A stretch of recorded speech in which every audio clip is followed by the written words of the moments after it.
বানত মৃত ব্যক্তিৰ পৰিয়ালে পাব 4 লাখ টকা শৰীৰৰ 40ৰ পৰা 60% ক্ষতিগ্ৰস্ত হলে 59,100 টকা 60%তকৈ অধিক শাৰীৰিক ক্ষতিগ্ৰস্ত হলে 2 লাখ টকা এসপ্তাহ চিকিৎসালয়ত থাকিলে 12,700 টকা এসপ্তাহৰ কম চিকিৎসালয়ত থাকিলে 4,300 টকা এটা গৰু বা মহৰ মৃত্যুৰ বাবদ 30,000 টকা এটা ছাগলী বা গাহৰিৰ মৃত্যুৰ বাবদ 3,000 টকা শিবিৰত প্ৰাপ্তবয়স্কলৈ 600 গ্ৰাম চাউল আৰু 60 টকা শিবিৰত শিশুক 400 গ্ৰাম চাউল আৰু 45 টকা দালি দৈনিক 100 গ্ৰাম পশু খাদ্য দৈনিক মহক 5 কেজি গৰুক 4 কেজি ছাগলীক 1 কেজি ঘৰলৈ ঘূৰিলে প্ৰতিটো পৰিয়ালক 3,800 টকা নষ্ট হোৱা প্ৰতি হেক্টৰ কৃষিভূমিৰ বাবদ 12,200 টকা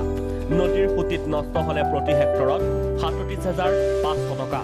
কৃষিভূমি 33% নষ্ট হলে 6,800 টকা তাঁতশালৰ বাবদ 4,100 টকা তাঁতশালৰ সামগ্ৰীৰ বাবদ 4,100 টকা ঘৰ সম্পূৰ্ণ ধ্বংস হলে 95,100 টকা পকী ঘৰৰ আংশিক ক্ষতি হলে 5,200 কেঁচা ঘৰৰ আংশিক ক্ষতি হলে 3,200 টকা মেনুৱেল অনুসৰি সাহায্য দিব লাগিব চৰকাৰ